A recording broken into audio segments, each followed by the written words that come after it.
Hi everybody, I'm Greg Fishel. Welcome to bonus weather video number 1 for this week. One day late because I wanted to make absolutely sure I was explaining a concept correctly, and I've got that clarified in my mind now.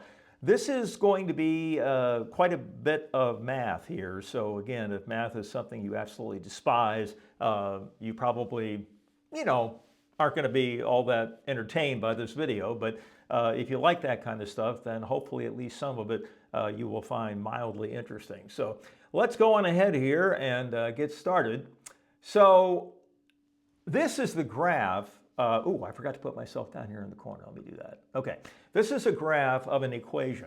Okay, so the x-axis is along the bottom. Okay, and then the y-axis is the values when you apply this function to those numbers at the bottom. And so the equation is y equals 3x squared minus 6x plus 2. I just made this up randomly, okay? So if we then, let's see, I gotta go up here and hit this. There we go.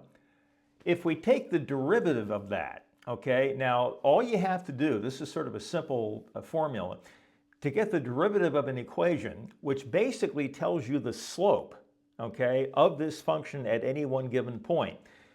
All you have to do is take this exponent here times this coefficient here and reduce this number by 1. So 2 times 3 is 6. Reduce that to a 1 and you get 6x, okay? Now over here, you have 6x. The exponent is 1. It's just, assumed to be 1 if you don't have anything else there. And so you take 1 times 6 and you get 6. You reduce the exponent to 0. Anything to the 0 is 1. So you have 6x minus 6, and the plus 2 simply falls out, okay? So the slope at any point along that curve is going to be defined by this function here, 6x minus 6. And then if you take the second derivative of that, which tells you how the slope is changing with time, then you take 1 here times 6, reduce the exponent to 0, so you're just left with 6, and the minus 6 falls out. So the second derivative is just 6, okay? Now, this second equation, as I mentioned, shows you the slope at any point along that function, okay, or at any point along that curve. And so you can see here that the slope is quite negative, okay? The values are getting lower as x is increasing. And then here, they're flat, and then here they're very positive. So the trend of the slope is for it to go from negative to positive, okay? And if we graph that, then you see that line going upward at a steady clip, okay? And there's actually, I should have put a secondary axis. The values along this one are actually defined by numbers over here that are different than this, just 2 different scales. But you can see just by the general trend that the slope is increasing as you go along. Now, got to click up here again. Let's take a look at the second derivative, which is just 6, okay? And that, when you plot it, is simply a flat line like this. So the second derivative, or the mathematical term for it, is the Laplacian. It turns out is very, very useful in meteorology when you're taking a look at a 500 millibar height map, okay? So let's move a little farther along here. So the second derivative of the height field is actually analogous to the vorticity or spin in the atmosphere, okay? And then, since the second derivative of the 500 millibar height, okay, with respect to the grid point spacing. Now, all models have grid points, and the closer they are together, the higher the resolution is. So you take a look at the second derivative of how the height is changing with respect to the spacing of the grid points, and that tells you what the vorticity is. And then if you take the local time derivative of that, when you're doing with respect to x, that's called spatial derivatives, okay? But a t is a time derivative.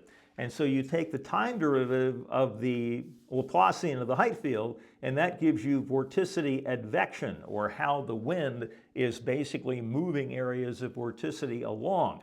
And those are critical because it's in advance of the maximum vorticity areas that you get upward motion, and if you are if the maximum vorticity area is moving away from you, then you get sinking motion. So your vorticity is actually decreasing. So here is a sample 500 millibar height and vorticity map.